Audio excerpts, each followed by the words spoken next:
بسم اللہ الرحمن الرحیم۔ الصلاۃ والسلام علی سید المرسلین وعلی آلہ وصحابہ اجمعین، اما بعد۔ شہادت عثمان رضی اللہ تعالیٰ عنہ۔ حضرت عثمان غنی رضی اللہ تعالیٰ عنہ کی شہادت عبداللہ بن سبا اور مروان کی شرارتوں سے واقع ہوئی۔ چنانچہ مصریوں کے اصرار پر صحابہ کرام رضی اللہ تعالیٰ عنہم کی ایک جماعت حضرت عثمان غنی رضی اللہ تعالیٰ عنہ کے پاس آئی اور گورنر مصر کی معزولی کا مطالبہ کیا۔ آپ نے فرمایا کہ جس کو تم پسند کرتے ہو میں اسی کو گورنر بنا دیتا ہوں۔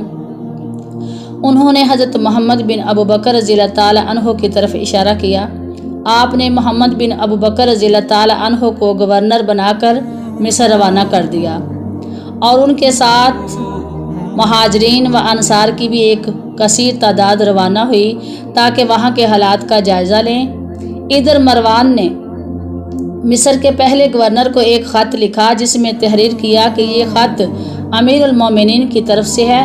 ان کا کہنا ہے کہ جو ہی محمد بن ابو بکر اور ان کے ساتھی تمہارے ہاں پہنچیں تو ان سب کو قتل کر دینا، اور خفیہ طور پر حضرت عثمان رضی اللہ تعالیٰ عنہ کی مہر لگا کر آپ ہی کے غلام کو اونٹ پر سوار کر کے مصر روانہ کر دیا۔ راستے میں یہ لوگ اور یہ غلام باہم مل گئے۔ انہوں نے اس غلام سے پوچھا کہ تم کہاں جا رہے ہو؟ اس نے کہا کہ میں امیر المومنین کا ایک پیغام لے کر مصر جا رہا ہوں۔ انہوں نے کہا کہ مصر کا گورنر تو ہمارے ساتھ ہے، جو پیغام ہے انہیں کہو۔ اس نے کہا یہ نہیں جو مصر میں ہیں، ان کی بات ہے۔ اس پر لوگوں کو شک پڑ گیا۔ وہ کہنے لگے کہ تیرے پاس کوئی خط نہیں ہے؟ وہ غلام کہنے لگا میرے پاس کوئی خط نہیں۔ چنانچہ انہوں نے اس غلام کی تلاشی لی تو خط نکل آیا۔ جب اسے کھول کر پڑھا تو اس میں تحریر تھا کہ یہ خط عثمان رضی اللہ تعالیٰ عنہ کی طرف سے ہے۔ لوگوں نے محمد بن ابو بکر کو زبردستی حاکم مقرر کر دیا، لہٰذا جس وقت یہ لوگ مصر میں پہنچیں تو انہیں فوراً قتل کر دینا۔ یہ خط پڑھ کر سب غصے میں بھڑک اٹھے اور واپس مدینہ منورہ آ گئے اور تمام صحابہ کو جمع کیا اور وہ خط سنایا۔ صحابہ کرام وہ خط لے کر عثمان غنی رضی اللہ تعالیٰ عنہ کے پاس گئے اور کہا کیا یہ خط تم نے کھلوایا ہے؟ حضرت عثمان نے لا علمی کا اظہار کیا تو وہ لوگ مکان کا محاصرہ کر کے جمع ہو گئے۔ صحابہ کرام رضی اللہ تعالیٰ عنہم نے عرض کیا امیر المومنین آپ حکم دیں ہم ان سے لڑائی کر کے انہیں بھگا دیں۔ آپ نے فرمایا کہ تمہیں قسم ہے پیدا کرنے والے کی، کسی مسلمان کا ایک قطرہ بھی خون نہ بہانا، میں اس کا قیامت کے دن کیا جواب دوں گا؟ پھر صحابہ کرام نے کہا کہ آپ کسی اور جگہ چلے جائیں۔ آپ نے فرمایا میں چاہتا ہوں کہ سرکار کے قدموں میں میری جان نکل جائے تو کوئی پرواہ نہیں۔ اس کے بعد آپ مسجد میں تشریف لے گئے اور منبر پر کھڑے ہو کر خطبہ دیا اور خط کے بارے میں اپنی لا علمی کا اظہار فرما ہی رہے تھے کہ ظالموں نے آپ پر پتھر برسانے شروع کر دیے، یہاں تک کہ آپ بے ہوش ہو کر زخمی حالت میں منبر سے نیچے گر پڑے۔ لوگ آپ کو اسی حالت میں اٹھا کر لائے۔ صحابہ کرام نے آپ کی حالت دیکھ کر پھر کہا اے امیر المومنین آپ ہمیں اجازت دیں ہم ان کا خاتمہ کر دیں۔ آپ نے انہیں منع فرما دیا۔ اب ایک بار پھر سینکڑوں کی تعداد میں بلوائیوں نے حضرت عثمان رضی اللہ تعالیٰ عنہ کے مکان کا محاصرہ کر لیا اور کہنے لگے کہ اب بغیر قتل کے نہ چھوڑیں گے، اور ہر چیز کا مکان میں آنا جانا حتیٰ کہ پانی تک بھی بند کر دیا۔ گھر میں کھانے پینے کی ہر چیز ختم ہو گئی۔ جب پانی بند ہوئے 60 دن گزر گئے، حضرت عثمان نے کھڑکی سے سر مبارک باہر نکال کر آواز دی کہ ہے کوئی آج عثمان کو پانی کا ایک پیالہ پلا دے؟ میں وعدہ کرتا ہوں کہ قیامت کے دن جو نبی کریم صلی اللہ علیہ وآلہ وسلم حوض کوثر پر پیالہ مجھے عطا فرمائیں گے میں اسے وہ پیالہ دوں گا۔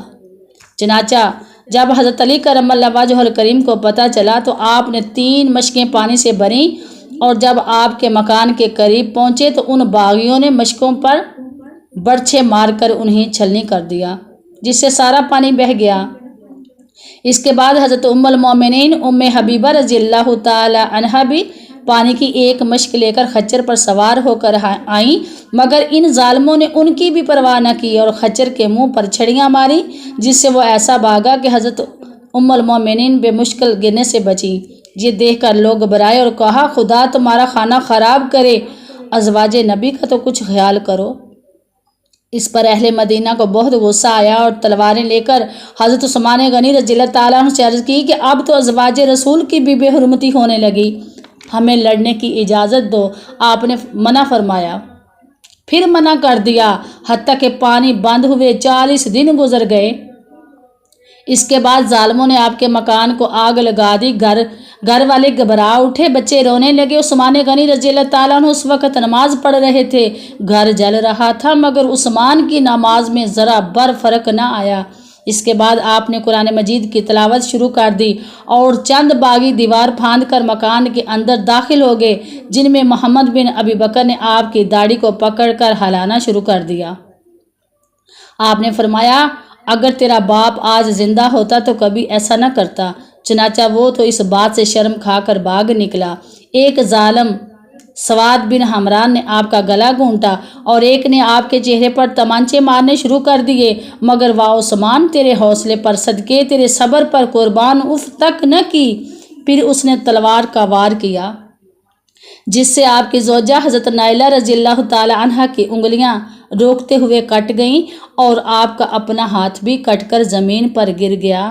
اس پر آپ نے فرمایا، یہ وہ ہاتھ تھا جو وہی لکھا کرتا تھا، آج یہ راہ مولا میں کٹا ہے۔ یہ وہ ہاتھ تھا جس نے حضور سرور کائنات صلی اللہ علیہ وآلہ وسلم کے ہاتھ پر بیعت کی تھی، اور جس دن سے اس ہاتھ کو نبی کریم صلی اللہ علیہ وآلہ وسلم نے اپنا ہاتھ کہا، یہ کسی گندی جگہ پر نہ گیا۔